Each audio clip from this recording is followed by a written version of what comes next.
23rd. We had a nice little sprinkling of snow this weekend, which is a reminder to all of us that winter is coming. And with that, we need to focus even more so on our health and our immune health and being healthy and staying balanced in life. I want to start this session, as always, with a quote for the day to put something into our thinking, and maybe that will carry those thoughts with us throughout the upcoming week. So Daniel, you can put the first quote on the screen.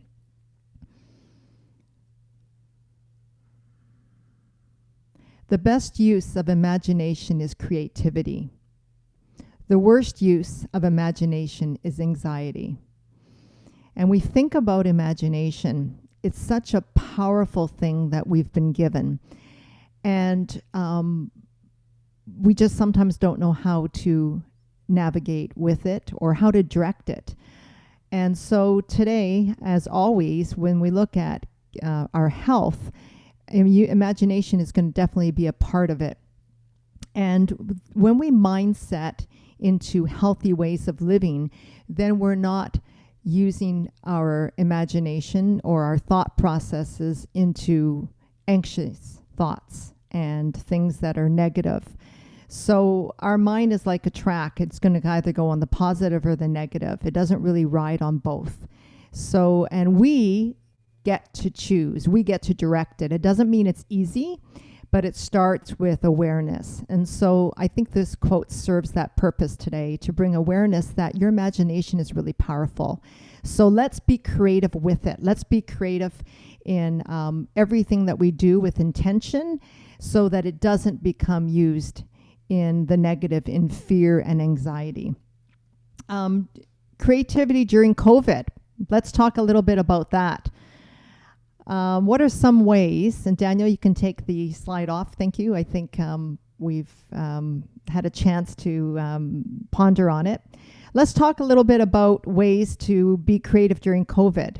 And that might sound kind of maybe outside the box, or maybe you haven't really thought about it, but I think one of the ways that we're being creative with COVID is what this program has provided for us through the town of Oakville. We're being creative. We're doing virtual programming. You're having an opportunity to pause in life, make a cup of tea, sit down, and learn new tools, new information that's going to make you going to help your life. And my portion is in the health zone.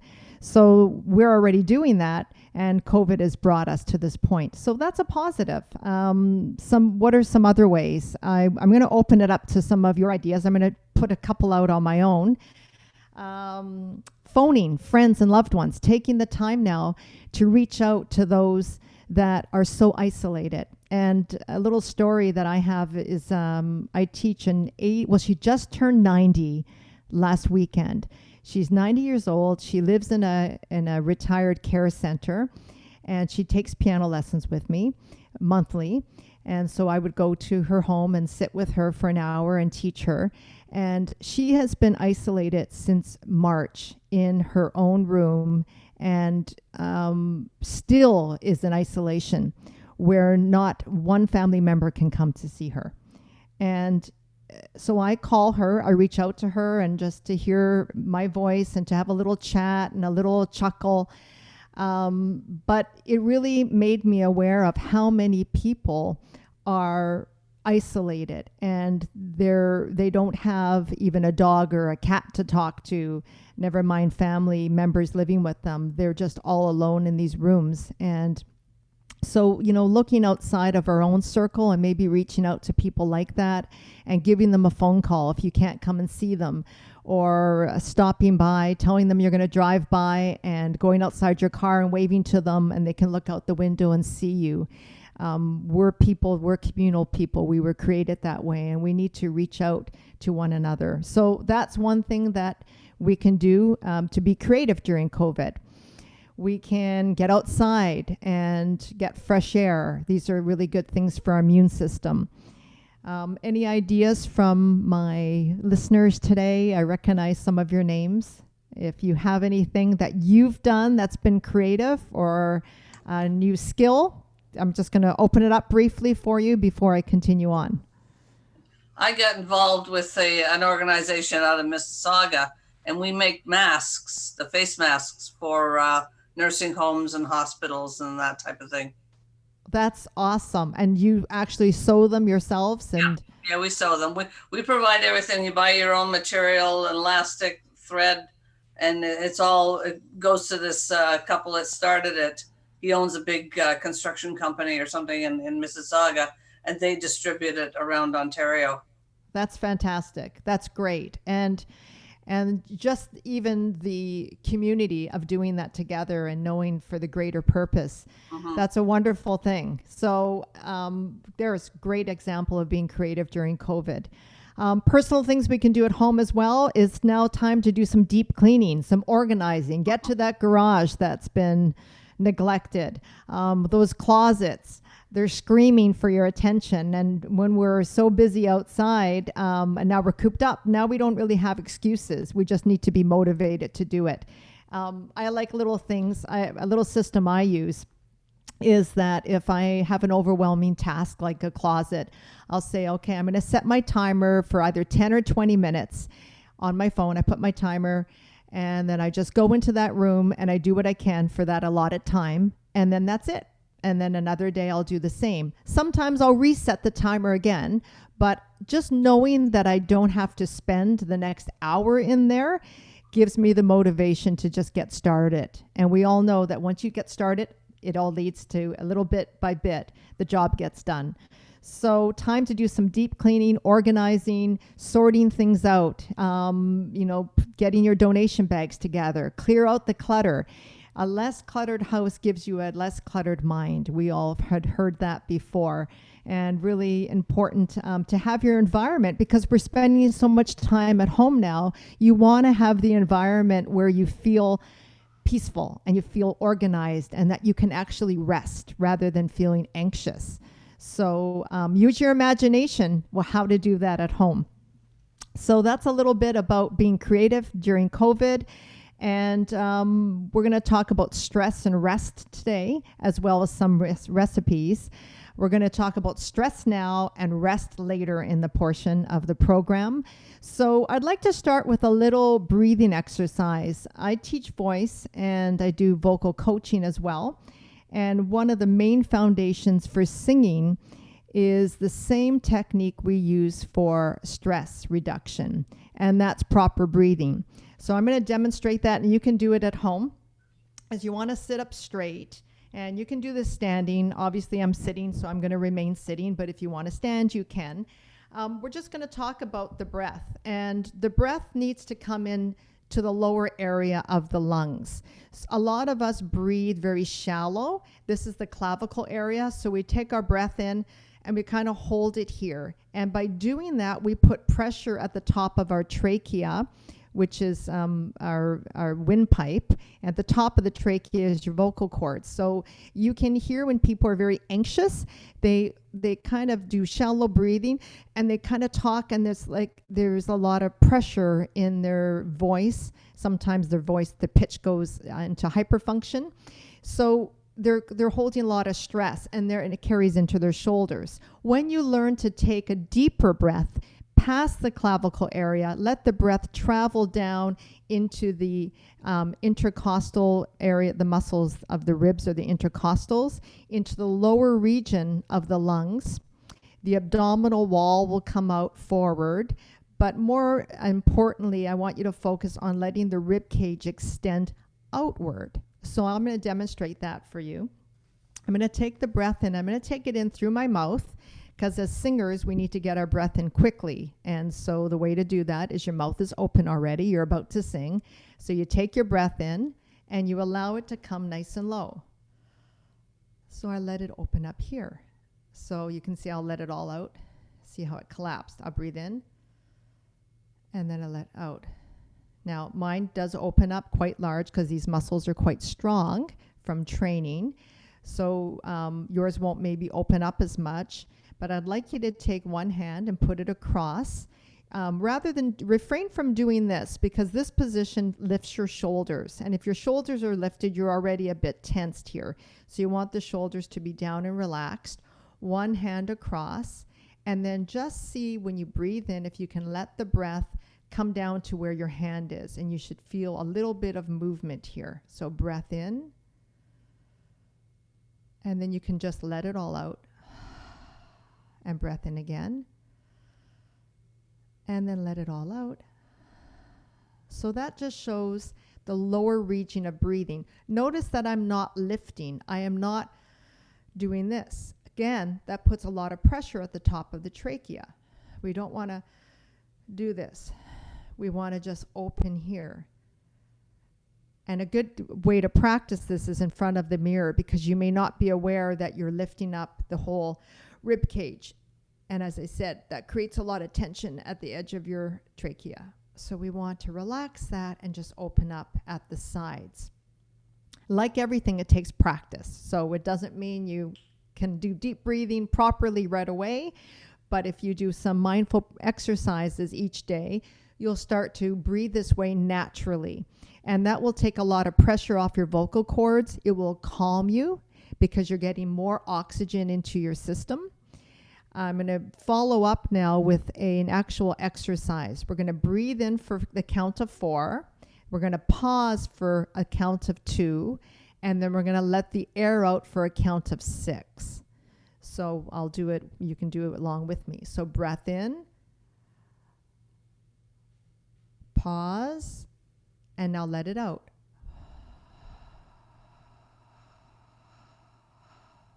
So breath in again for 4.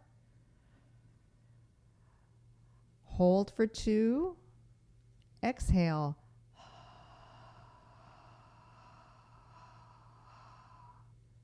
And that will immediately reduce your heart rate. It'll slow down your heart rate. I already feel calmer just by doing 2 of those. It's amazing how the breath is really associated with so many body parts and body functions, but especially the heart. And it just slows us down. It puts us into a state of calm. I use this a lot before competitions or performances. I'll just do some of this deep breathing and it'll just calm, because we get natural adrenaline when we're excited, and that's not a bad thing. The adrenaline makes you alive and keeps you alert, but too much adrenaline undirected can cause you to become shaky and anxious and start shallow breathing. So when you can direct that adrenaline and utilize it for a better performance through this kind of breathing, then you have success. I remember an 86-year-old student of mine, an Irishman, who said, it's okay to have butterflies in your stomach before you perform. You just want to make sure they fly in formation. And that's resonated with me for 20 years. I can still hear his voice saying that, and how true that is. So it's okay to feel a bit nervous when you're doing something public, but you want to direct that. You want those butterflies to fly in formation. So great exercise to start especially a Monday morning. You got a whole week ahead. You probably have a list of things to do, and we need to start off feeling rested and less stress. That brings me to our first breakfast idea this week, and it's something that I mentioned briefly, I think it was last week, and it's a flax cereal. So Daniel, you can put the slide up on that for us, and we'll take a look at flax. Well, actually, there's a picture of the plant itself, and look at the beautiful blue flowers on the flaxseed plant. So I thought that was interesting to see how wonderful that looks. Breakfast idea, raw flax cereal. So instead of your dry, cold, dead cereal full of additives and sugar, let's eat something living and full of protein, minerals, and vitamins. So some of the daily benefits from flax, and I know we've talked more about this in previous sessions, but it's worth repeating. It's a great source of essential fatty acids. the omega-3 and 6. It's got good scrubbing fiber, so it really helps to go through your system and eliminate all of the toxins. Great source of protein, and it's a good bulk. It fills you up. There's nothing worse than eating something and then you're hungry an hour later. I guess it's like the old joke, at least that we used to think. You go to the Chinese buffet and you fill yourself up and then you're stuffed, but then you're hungry after. Part of that is because you're not really getting a lot of nutrients. So when you have food that's nutrient dense, you're not hungry after. It's when you eat tons of food that's great in volume but low nutrient content, you are hungry shortly after. And this tastes great. So moving on to the next slide. Here's how we make it. We take 4 tablespoons of ground flaxseed. And remember, you can grind your own, but you have to make sure it's ground. Do not put whole flax seeds in because they just go right through your digestive system. You're going to add some spice, whether it's cinnamon, allspice, and nutmeg, or ginger, or all of them. That's up to you, whatever you enjoy in the powdered form. And then you're going to add a tablespoon of sunflower, pumpkin, sesame, or poppy seeds to it. And you're going to have a tablespoon of unsweetened coconut or other ground nuts. So you can add anything, walnuts, almonds, pecans, hazelnuts, Brazil nuts, any of those you can add to it. And then you're going to add a half a cup of liquid. So that can be water. It can be raw almond milk. It can be cashew milk, it can be soy milk, it can be oat milk. Anything that's a liquid, you can add to it. And then you basically just stir it up. And you stir it to the consistency of porridge. And if you need to add more liquid to get the moisture level you like, you can do so. I'm just going to read another note here, is that during the winter months, it's nice to have something warm. So if you do use boiled water, let it sit for a few minutes so the temperature goes down and won't kill the enzymes. So if you're going to add boiled water to this wonderful raw flax cereal, you want to make sure that the water's not just boiled, because too high of a temperature will kill some of the enzymes that's found in the flax seeds. So let it cool a little bit and add more of a warm boiled water rather than just hot boiled from your kettle. Okay, you want those enzymes to still be alive, and that's important. When you're eating nutritious food, whole foods, we really have to watch the temperature of heating, because the heating process destroys enzymes in the food. So you might be thinking, yeah, I'm having this great broccoli, but you know, you're over steaming it and you're killing the enzymes. So just like the raw flax cereal, we want to make sure the water is warm and not boiled hot. Okay, great. So I encourage you to have this. You'll notice a big difference in your digestion when you start to eat or consume more flaxseed. It's a great scrubber, and we really need to eliminate properly.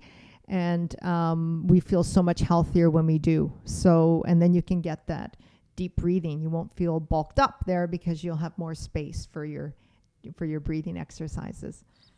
Okay, great. Thank you. In addition, or Daniel, you can flip back to me. I just want to show another option of flax. The flax seed oil, they're omega-3 fatty acids. They're polyunsaturated fats that our bodies cannot produce. That's why we do have to supplement for the omega-3s. So another option to consuming flax seeds in a raw flax cereal, for instance, would be to take a flax oil. So I'm just going to try to come in a little closer so you can read that. I don't know how well you see it, but it's basic. This is company as Flora. It's a flax oil. It's unrefined. It's a virgin oil. It's gluten-free, and it's made with Canadian flax seeds. And it tastes horrible. So I just have to be honest. It's a really you got to have a really mind over matter when you take it. It's much easier to take the flax seeds in your cereal because this oil is not really appealing to your palate. But I know it's good for me, so I just take it and I try to not think about what I'm tasting. So, but really important to have the omega-3 fatty acids in your diet. As I mentioned, you cannot get them. Your body cannot make them. So we do have to supplement with them.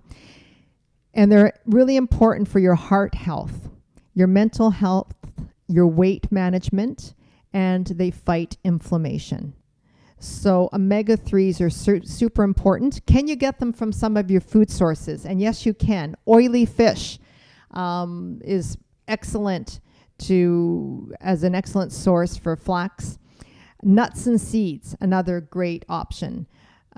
So there's other ways to get flax into your body. We don't cook with flax oil ever. It's definitely a raw oil that you just take internally. You can spread that. You can actually mix it in with your salad dressings as well, if you like. You can pour it into a bit of that oil into your smoothie, and then you can cover up the taste. So I take it straight. Maybe I'm a glutton for punishment, but I just get it over with and I take it. And I put other things in my protein shakes and smoothies. We want to make sure that we avoid the vegetable oils. And I'm going to talk briefly about that. The unsaturated fats found in vegetable oils, when they are heated, they oxidize. And when that happens, it's very dangerous for our body tissues. It triggers inflammation inside of our bodies, and it's a risk factor for making plaque in our blood vessels. So that's why all the fried French fries and fried foods are so bad for you, is because of the oil itself isn't healthy. And then plus on top of that, when it's heated, it becomes oxidated and it's dangerous for our health. Canola oil is not a great oil to have, and I know it's really been popular for cooking, and it's been genetically modified, and it's highly processed and refined. So I definitely would stay away from that. What oils to use? Definitely coconut oil. Now, coconut oil, when you use it for cooking, doesn't really have the coconut taste that you may think it has. Avocado oil is another oil that has a high smoke temperature that you can use for frying your eggs, or if you're doing a stir fry, but you want to stay away from the vegetable oils and the canola oil. So I just wanted to throw that out to you. I want to now transition a little bit into after you've had your breakfast, you've had your raw cereal, you're good for a while, but now you want another somewhat mid-afternoon or mid-morning snack. And we'll take a look at the next slide.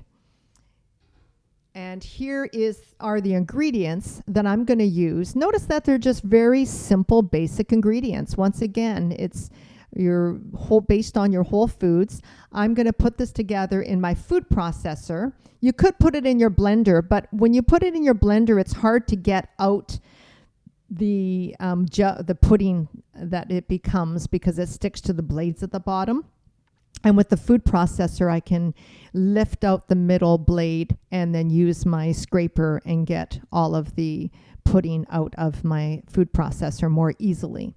Here are the ingredients for a chocolate pudding cup. So I have 2 large ripe avocados. And do you taste the avocados in this? They're not as strong as if you have an avocado on its own because you're adding the maple syrup to it. And the cacao powder. So it kind of gets disguised, but it gives you that nice creamy texture of a pudding. So we've all seen the puddings on the market on the shelf that kind of amazes me. The shelf life of those store-bought puddings is very long. How can that be healthy for you? Because anything that's healthy would start to grow mold and deteriorate after a few days. So obviously there's lots of chemicals and things going on with these pre-made puddings, and then we're buying them, we're consuming them, and even worse, we're giving them to our kids. So why can't we make our own? And this tastes just like a chocolate pudding, but it's got healthy, whole ingredients in it. So backing up again, you've got your ripe avocados, you've got your sweetener, and you don't have to put 6 tablespoons in. You can put 4 or you can put 7. It's going to, once you make the recipe once, you can change it to suit your own palate. I'm putting in the raw cacao powder. You could use cocoa if you prefer that, or you could use, carob instead of the cacao. If you do not want the caffeine, then you would use the carob. Vanilla extract and sea salt. And once again, you want real salt that has all the trace minerals in it. So that is how simple it is. What do? We slice the avocados in half. We remove the big pit or the seed. We scrape it into our food processor.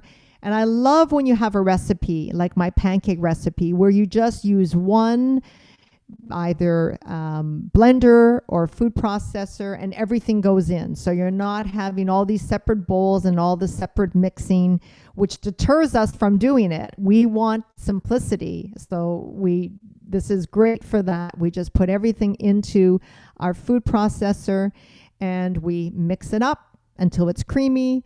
And then we transfer it into little jelly jars or little nice dessert dishes, and we store it in the fridge. How simple is that? Here's a picture of a yogurt that I like, and it's Riviera. It's a goat. They come in cow's milk and goat. I buy the goat. And after I finish with that container, I wash it out, and I found these little lids at Farm Boy that fit and they're in the same department where the yogurt is, that fit the containers, because these containers from the Riviera goat yogurt, they're glass. So that's fabulous as opposed to using plastics, because some plastics do leach out chemicals that go into our bodies and cause hormone disruption. So if possible, use glass containers. And here we're actually recycling. So I have my little glass container. I've taken my pudding out of my food processor and I've put it directly into my glass pre-used yogurt container, snap my lid on, pop it in the fridge, and there you have your puddings. Fabulous, pick-me-up, nutritious, filling, full of vitamins and minerals and nutrients. Really give you a boost to carry you through to lunch. So a really great little simple, and I think you can really see how simple it is. It's so simple that you think, why haven't I done this before? And that's the reason for these sessions, is because I want to make this accessible to you. I want you to say, yes, you don't need a nutrition degree to learn how to, or a chef's degree to know how to cook healthy for your family or for yourself. It's really simple. And where we get into trouble is with the snacking. I mentioned it earlier. Most of us know how to eat healthy. We know how to have our fruits and vegetables, but we don't know how to snack healthy. So we're always choosing things off of the shelf. And unfortunately, things on the shelf have tons of preservatives, and they have tons of sugar in them, and dyes and things like that are really, really detrimental to our health. And it doesn't have to be that way when we can use whole ingredients found already in our kitchen pantries or right in the produce department of your grocery store. So it's super simple. And so please try it out this week, and then next week you can share that you've tried it. And that includes you too, Daniel. You've got to try this, and this is great for your family. At this point, we're going to talk a little bit about the water component. So we said stress now and rest later. Well, we'll talk about rest first, and then about water. So rest really helps with stress. So we talked about the deep breathing, great technique to slow down your heart rate, to put you at rest, but nothing replaces good sleep. And we can eat all the right nutrients, but if we're not resting and we're not giving sleep that rest time to ourselves, we're not really completing the whole package of health care for our bodies. If you don't rest, your organs cannot do their job. Sleep repairs your organs, and it allows your body to heal from the stress of the day. So we have to replenish ourselves. We have to give ourselves sleep. And we have to give ourselves water. Water flushes out toxins from our bodies. It moisturizes our skin. It affects our digestion, our brain function, and our energy levels. Even mild dehydration affects your mood and your brain function and your energy. And I would bet most of us are dehydrated. And you're going to find out why in a minute, because I'm going to give you the formula to let you know if you've been drinking enough water. So one little tip for drinking water is I have quite a large glass. Once again, try to refrain from the plastics. I have a nice glass. Stainless steel is another option, but I have a nice glass tumbler here. I fill it with water, and I even have a little sticker that my friend made. It says, "Stay young, drink water." And it has little circles in here, and every time I fill one of these, I can put a little check mark on it till I reach my maximum amount of water cups a day. So that's a little tip for you. And if you have it with a straw, it's good because you can just sip it easily. You don't want to chug water. You don't want to say, oh, I didn't drink my glass of water today, so I'm just going to chug 8 ounces. That's not great for your body. It's too much at one time. Sips throughout the day is the best way to go. How much water do we need? Well, the minimum amount is a half an ounce per pound of your body weight. So it's a half an ounce per pound. The upper limit, because you can drink too much, would be 1 ounce per pound of your body weight. So let's go with the minimum. And because, that's where we're going to start. You're still going to be amazed at how much that is. If you weigh 150 pounds, that's 75 ounces of water that you need to drink a day. So if there's 8 ounces in a cup of water, that's 9 cups of water a day.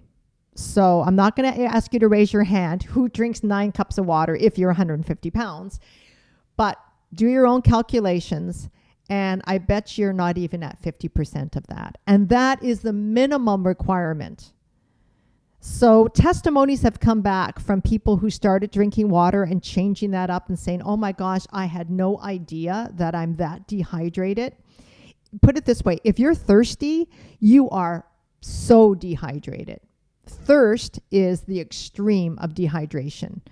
So most of us are not even aware that how dehydrated we are. So start this week, start tracking your water, and maybe you're saying, well, there's no way I'm going to get to those 9 cups. You're right. But can you get to 2 a day? And then next week, can you get to 3? Till eventually you get to however many fits your body weight. So really important. One of the greatest changes that doesn't cost any money. It doesn't cost any time going to the store and finding, products, going to the health food store. You have it at home. Hopefully you have some sort of filtered water because we want to make sure that you're drinking clean water. But we have it at home. We fill it up and we go. Put a squeeze of lemon or lime in it. That will add to the vitamin C content and makes it taste great as well. So, but just do it. Bottom line is just get it into your life. Dyanne, I just did the mathematics. That is 12 liters of water for me. How do you this? 12 liters. So you're doing a half an ounce per pound of body weight. Yeah. Okay. I weigh like 190 pounds. You weigh 190 pounds. So how many? So that's going to be 85 ounces and 8 ounces in a cup. I guess my main question. So you're going to be at probably 10 cups of water, 10 8-ounce glasses of water a day. 10 8-ounce glasses. Probably somewhere around there. Yeah. Yeah. Yeah. That's a lot, isn't it? I remember seeing a guy once at a restaurant. Well, he was a worker there, and he had one of those big jugs, huge. And I said, wow, that's a big one. He goes, well, that's my quota for the day. So I know it's in one big container, and then I just keep refilling my glass. And I know from morning to night, if you're operating, 16 hours in the day, you consume that amount. Do you find that there's like a lot more washroom breaks? Well, initially, yes, but then after your body starts to really absorb it. And just a little note I should make, your herbal tea can count. Not your caffeinated, but it can be it can be, that can count as well, as opposed to just straight water. It is overwhelming. And to think I have not been doing that. No, not close. Yeah, no, not close. Nobody has been close, myself included. I actually was doing a little experiment with my kids. I said, okay, every time you meet your quota for the day, I'm going to give you a loonie. And so they were motivated. They started drinking water. And I started seeing like a huge change in their energy, their skin. It was just like, wow, like it really think about your plants. What about your house plants? It can be all dried up, and then you give it water and you come back the next day and all of a sudden it's, hello, I'm back. And we are 80% water in our bodies. So we lose the water. We need to replace our tissues. We need to, water ourselves, right? We're like a big plant, and we need to replenish the water that we lose through the day. So yeah, it's overwhelming, so do keep that formula with you. 1/2 an ounce per pound of body weight, 8 ounces in a cup, and then you know where to go from there. And it can be. So I think, Daniel, you maybe not going to be able to go from maybe your 1 or 2 glasses to 10 a day now, but you can definitely start with adding an extra one. And then, in a week or so, try to go for an extra one and see how you do with that. But I mentioned you don't want to be guzzling. So you want to fill it up in the morning. One of your first cups can be your hot water with lemon. That's a great way. It's a cleanser. It's great for your liver. It's a great way to start your morning is warm water. So instead of tea, squeeze half a lemon or, even a piece of lemon into 8 ounces of hot water. Drink that first. Your first one's done before you have your Joe. I feel like I'll get my steps in too. Yeah. Going to the washroom. Yeah. Yeah. You will feel that at first. And that's why there's also an upper limit of 1 ounce. Because if you go beyond that, then that's too much for your system. Okay. So there's another saying that we have, and it's called pee pale. So when you go to the bathroom, the pee should be no color. It should be the same color as the toilet water. If it's dark yellow, yeah, it's super dehydrated. So it should be pale. That's just the test. Do you have enough water in your system? So another way of looking at it. And most of us are walking around extremely dehydrated. And especially now with winter coming, we need to, we think about buying, for ladies, sometimes we buy all these fancy creams and moisturizers because my skin's getting dry and cracked. Let's water from the inside first. Because good health comes from the inside, and then it shows on the outside. Okay, so another way to get some water into your, can count as one of your 8-ounce glasses, is what you do at night. And that brings me to my favorite pick of the week. And this is something that I use at night before I go to sleep. And it's magnesium. It's a powdered magnesium. The brand is Calm. You can buy this not only in the health food stores, but I've picked it up at Fortino's as well. And it comes in different flavors. There's one that is unflavored. I go for a flavored one because it's so much more enjoyable. This one's raspberry lemon flavor. They have a pure lemon. They have a cherry. They have an orange. I think I've tried them all. This is the best, the raspberry lemon. And it is magnesium citrate powder.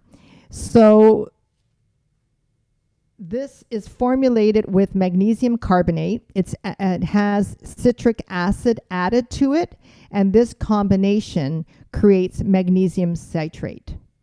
So what does it do? Well, it helps replenish your magnesium level, and a lot of us are deficient in magnesium. It supports healthy muscle function. So if you have restless legs or you have, muscle twinges, that's also a sign that your magnesium level is low. It plays a major role in your nervous system. So this is going to help you sleep. This is why I take it at night and not in the morning. So it helps calm you down at night. One of the other benefits of it is it does loosen up your digestive, so it helps you to eliminate in the morning. So you got to watch your level. If you have a little bit too much of this, you may be a little bit loose when you go to the washroom, so you just cut back a bit. You can basically use, I think in here it's suggesting a teaspoon. Trying to find where it says here how much to put in. I put a teaspoon in, 1 to 2 teaspoons into a quarter cup of hot water. Well, I do more. So I do 6 ounces of hot water and I put about 1.5 teaspoons into that. When you put this into your cup, be careful because it foams right up. And after using this for even a couple years, I still poured too fast and then the whole thing bubbles over. So put your powder in the bottom of your cup, pour slowly. It's going to rise up with all these bubbles and then it fizzes down and then you can add a little bit more. So just be careful with it. It's a great product. On here, it says it had some wonderful things on here that it says too. Okay, let me just read it. I'm going to put some glasses on so I can see it a bit better. They always do this. They put the information with dark labels. A factor in the maintenance of good health, helps the body to metabolize carbohydrates, fats, and proteins. It helps in the development and maintenance of bones and teeth. It helps to prevent or maintain proper muscle function. It helps to prevent magnesium deficiency. So this is totally safe for everybody to take. My daughter used to get a lot of really bad leg cramps from just muscle cramps. So I would give this to her at night, helped her sleep, and it really helped with the muscle cramps as well. That's magnesium. So we need more magnesium in our diets. And this is a great way to get it. So the product is called Calm. There are other brands that are out there as well that are powdered magnesiums. This one just tastes great, and it's my ritual every night before I go to sleep.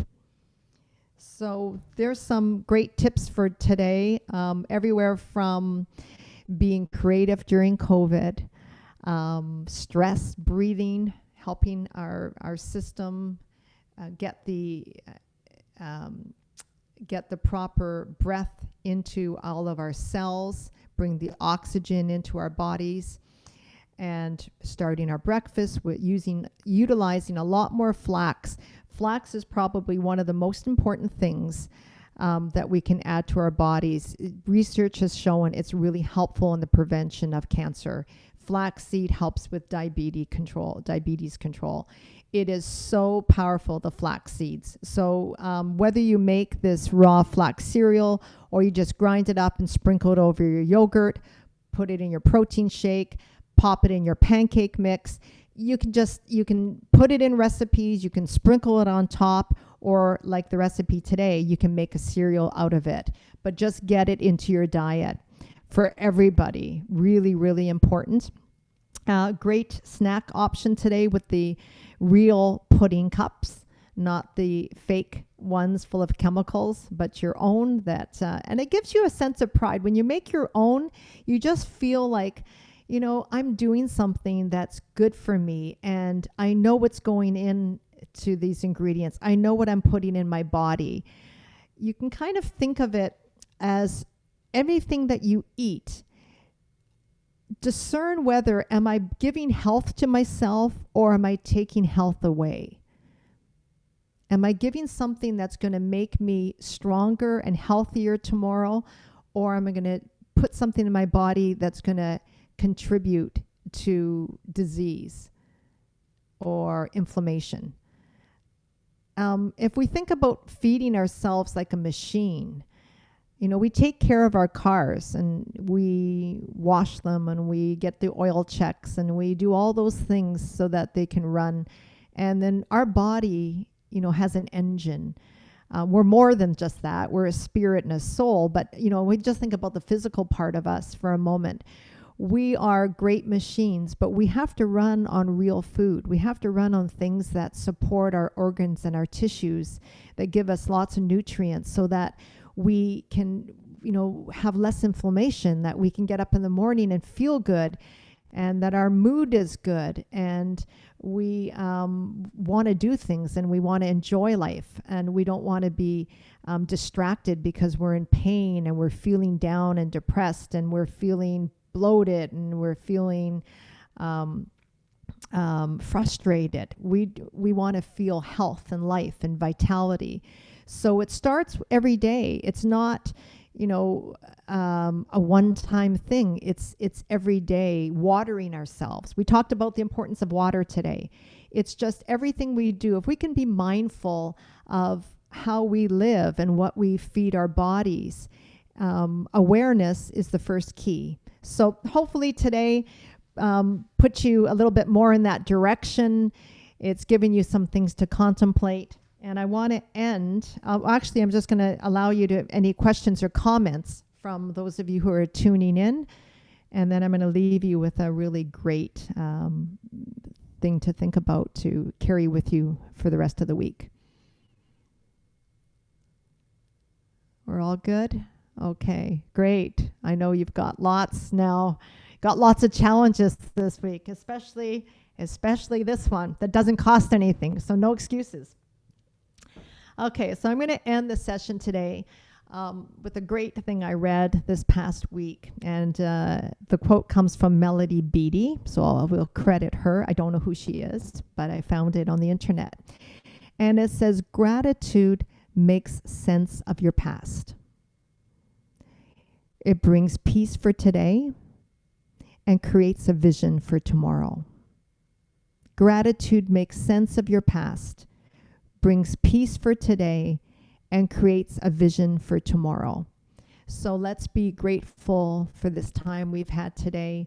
We've learned some great tips. We're going to carry that through for our tomorrows, and stay tuned for next week with more with Get Healthy and Stay Balanced. Looking forward to seeing you next Monday morning. Have an awesome week, and thanks for sharing your Monday morning with me. Thank you, Dyanne. Thank you guys so much for being here and coming through to watch us live. For those of you who are interested, we do have a session this afternoon, which is Travels with George Sanford at 3 p.m.